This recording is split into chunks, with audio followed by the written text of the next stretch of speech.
I, 33 male, was with my ex, 29 female, for 4 years before we did an oops and found out twins were on the way. Turns out, it's less birth control and more birth avoidance. Much further along than usual, we had a miscarriage and she spent a few days in the hospital and was understandably devastated. I wasn't in the best shape myself, but her doctor strongly recommended she see a therapist to help her work these issues out. While she was in therapy, we got even worse news after genetic evaluation revealed we likely wouldn't ever be able to bring a child to term. I'm short on details because the doctor who explained it to us made my eyes glaze over. But the gist was, us combining genes wasn't a thing that should happen. Things weren't the same after that, and we started to drift apart. Well, I say we, but I mean she, for reasons that will shortly become obvious. She kept saying it was a sign and it wasn't meant to be, and kept shooting down alternatives I looked into, like an alternate donor or adoption. Eventually, she decided she had enough and moved home to her parents. I won't lie and say it didn't tear me up even worse, and I didn't plead for her to reconsider. But I never even blamed her. I recall feeling bewildered about what had happened, but never thought she acted out of malice. A month after she's home, she calls me in tears and says she made a huge mistake and trusted someone she shouldn't have. Turns out, her shrink was manipulating her into leaving me. I know this is what he was after because she didn't clue in until he asked her out on a date, 3 weeks after she'd moved out. Once she stopped thinking of him as a doctor and took a step back, she saw what he was doing and felt awful. She's still my ex, despite both of us doing our best to make things work. It just wasn't happening. She gave me the information to start the lawsuit, and it's been progressing slowly but surely. Recently, though, she's asked me to drop the suit because she just wants to close the door on this chapter of her life and move on. I'm on the fence about this. It's not just her life that's been ripped apart here, and what's to stop this guy from doing it again? I don't wish my ex any more pain than she's already endured. But I also don't know that I could live with myself not doing everything in my power to stop this monster. Would I be the a-hole if I didn't drop the suit? Edit. Clarification. There's already an ethics complaint percolating against her former therapist. The suit is for damages for both of us, with the lion's share going to her. Her participation in the case is over. She wants the case dropped because it's taking too long, and she just wants it to go away. Not the a-hole. This therapist doesn't deserve to be practicing. He manipulated your wife at a very vulnerable time, and I'm sure she wasn't the first. Not the a-hole. That is an ethical and, in most states, a legal violation. The Code of Ethics obliges therapists to not have any type of intimate relationship with a client, former client, relative of a client, or friend of a client. The number one thing drilled into our heads is don't sleep with your clients, ever. Report therapist. Report, report, report. Not the a-hole. The only a-hole in this situation is the therapist. She's not wrong for wanting the situation to go away, but you're not wrong for wanting to pursue it. If you feel for you and your life that pursuing it is the best course of action, then do that. Hopefully this therapist never practices again. I, 37 female, have a 19-year-old daughter, Katie, who I overheard on the phone to her friend last week. She was talking about having a baby soon. I lost my mind and told her to get off the phone so we can talk about this. This caused a huge argument. I was a teenage mother, and I know how hard it is. She said her and her boyfriend, 18 male, were ready, and they both love kids. No matter what I said, nothing was sinking into her head. So I cooked up what I thought was a great plan with my cousin. My cousin, Jade, 35 female, has 4 kids, aged 11, 8, 6, and 2. I'd seen teenagers get sent to baby boot camp on TV shows like Maury and Dr. Phil, and I thought I could do the same to my daughter to make her think twice about having kids so young. My daughter eventually agreed to spend the day at Jade's to help her with the kids, to see what it's really like. What Katie didn't know was that the kids had been told to be as badly behaved as possible. They were free to scream as much as they liked, have food fights, make mess, and run wild around the house. Jade explained to them it was a joke to play on Katie, and the kids of course fully took advantage of this. I dropped Katie off at 7 a.m., picked her up at 8 p.m. She was exhausted and stressed, exactly what I wanted. She even fell asleep in the car within minutes. I cannot believe how smug I felt on the way home. At breakfast the next day, I asked her how it went, and she dropped the bombshell. She said she had now decided to never have children, at all. She was deadly serious. She thanked me for the experience because she now had decided that having kids was not the life for her, and never would be. She started talking about getting her tubes tied, and asked me if a doctor would do that at her age. I was completely shocked and slowly realized the plan had worked too well. The plan was to put her off having children temporarily, not completely make her hate them. I tried to talk her out of it. I said having kids when you're older is great, and it's only a bad idea when you're too young. She wouldn't budge and said she's made up her mind. She hated every minute of looking after them and would never do that to herself. It killed me when she thanked me again.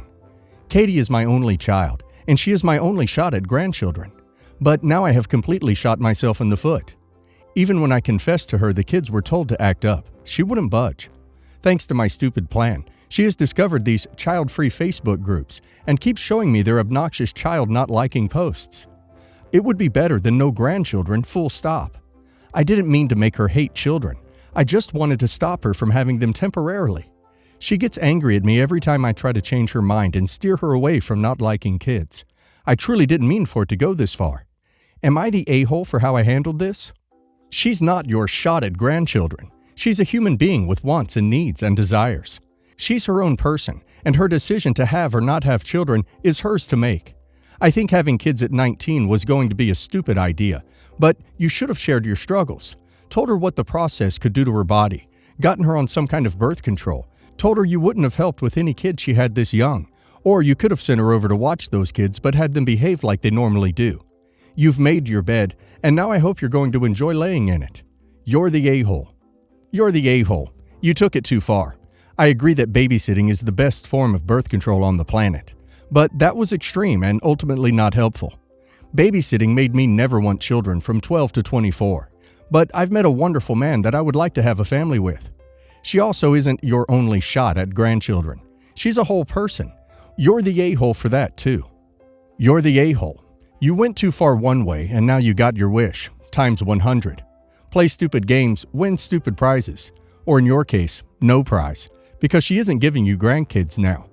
Maybe, just maybe, she is screwing around with you now and knew what you planned, and is playing the long game with you.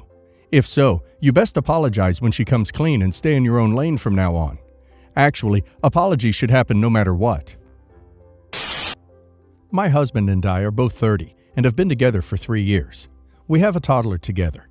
I'm going to keep this vague due to this sub's rules, but essentially, 7 years ago I was severely injured due to someone doing something really dumb on purpose.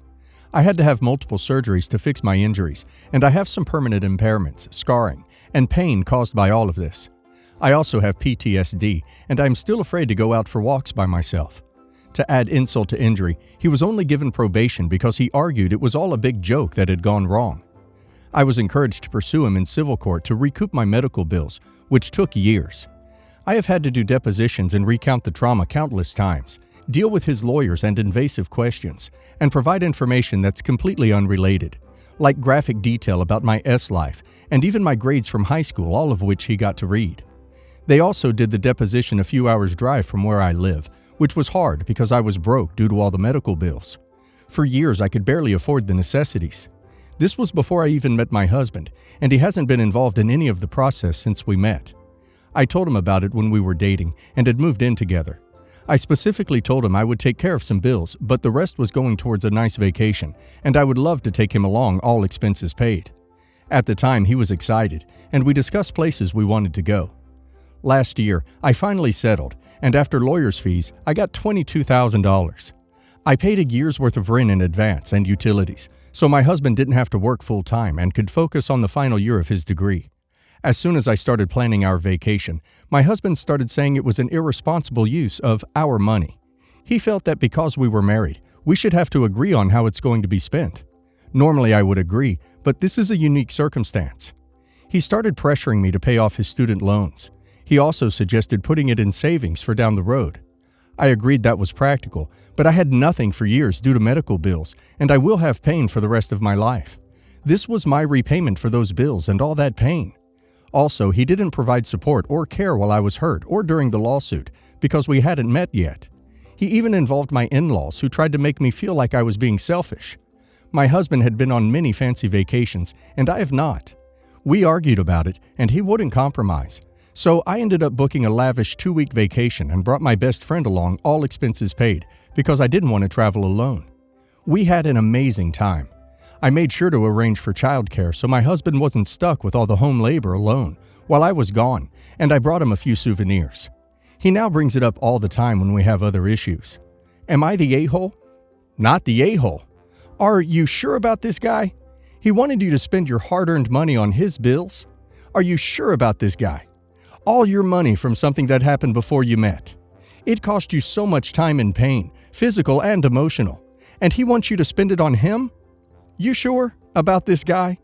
And he got your in-laws involved? I don't know about this guy. And you've done quite a lot for him. This is rather ungrateful. I think most good husbands would want you to finally relax and enjoy yourself. But this guy, and he throws it in your face when you argue? Like this was never money he would have ever been entitled to. I know couples combine finances, but these are indeed unique circumstances, and your husband is trying to get a free ride. So I ask you, are you sure about this guy? Not the a-hole. You were awarded that money because you walked through hell barefoot.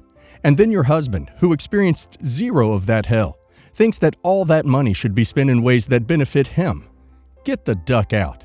What a greedy little goblin. Not the a-hole at all. Your husband should be way more understanding about this, and it appears, from your telling, that he is very selfish. I get being prudent with money, but at some point you have to have something out of all that pain and emotional discomfort. He gets a year of free rent. You get a vacation. I bet he didn't argue about the rent. I'm 32, female, bi, and my fiancé is 28, female, bi. We've been together for 8 years and engaged for about a year. We're pretty far into the wedding planning process now and have dates picked out and most things figured out, including honeymoon, or so I thought. My fiancé loves hot tropical places, but they've never been my scene. I wanted Italy, and my fiancé also liked the idea. So early on in planning, we agreed that Italy would be the spot that's most fun for both of us for a honeymoon. We discussed it and agreed that's where we both wanted to go. We bought plane tickets a couple weeks ago. But suddenly, a few days ago, she decided to take a huge issue with it. She started complaining that it wasn't fair that I get my first pick for a honeymoon and she doesn't. She said she'd rather go to Hawaii, and I shouldn't get to decide where our honeymoon is. Apparently, since Italy was my first choice, us going there is now unfair. She suddenly got the idea that we should basically have 2 honeymoons, one to Italy and one to Hawaii, so it's fair. Which in theory is great, but we can't afford that right now. And while she can work anywhere from a computer, I can't, and taking time off for both trips would be too much. I told her it's just not realistic. I suggested we plan for a trip to Hawaii in a couple years when we have enough money saved up, and I have the PTO to cover it. She kind of shrugged it off and still seemed annoyed. That was last night. Well, I come home from work today and find out she bought tickets, just did it, without asking me, without thinking about the financial implications, just went ahead. She used our joint bank account, not even her own, and got them for a 2-week period which I definitely can't take off of work.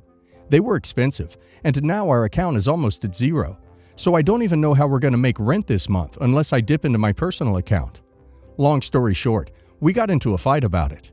She told me I was being selfish and greedy. She said using some of my money to cover rent isn't a big deal. She said I need to think about her happiness because it's her honeymoon too. I told her she needs to cancel the tickets now before it's too late, or at least pay me back, but she won't. She says canceling them is stupid because it's already done, and basically laughed in my face when I brought up concerns of losing my job. Honestly, I'm pissed, and I would be lying if I said I'm not questioning things now. She went behind my back and is refusing to cancel a trip I never wanted. It's financially irresponsible and honestly rude to do. I feel like talking to her and saying that we need to call off the wedding for now, and both honeymoons. It's a lot of money and a lot of commitment that now I'm not sure is the right time for. I don't want to break up. I just don't really feel like marrying her right now, if that makes sense. Is it an overreaction? Would I be the a-hole? Not the a-hole. Holy moly. This is about as large of a red flag as you need. The whole part about you getting your first pick out of the blue is gaslighting and manipulative. The two of you had a whole conversation and decision. The whole part of her just buying the tickets after your argument and laughing at your concerns is pushing you around and deeply concerning. The most alarming part was using your money to do any of this. Saving money, building a career, choosing between things you want to spend money on, and having a respectful relationship are the make or break qualities of a life partner. Run, girl. If you have any doubts at all, you should postpone at the very least. Her behavior is very concerning. It would be much more difficult to untangle your lives if you are married. Financial issues are the #1 reason for divorce. Her making this decision unilaterally is a big red flag. Not the a-hole. Not the a-hole. This is a huge red flag. She's financially immature and willing to put you near financial ruin because she's having a fit. She sounds like a spoiled brat. Not only that, the ethics behind visiting Hawaii are very murky, so duck that in its entirety. Get your money back and break things off. She can't be trusted when she's upset, and it sounds like she's going to be upset a lot, and over small things. I hosted a Memorial Day event at my house this year, and normally do both Christmas and Thanksgiving. I had a cousin, 40s, who chipped his already bad teeth on some nuts at the Memorial Day event. He decided to take a large claim on my homeowner's insurance over it, and saying it damaged all of his teeth. It's been in loopholes hill with my insurance company, but my cousin did get a whole new dental implants over it, with me footing the bill. I didn't want to invite his mom, my aunt, for Christmas, because she sided with him over it, saying it was my fault for not telling people they have to take shells off of pistachios.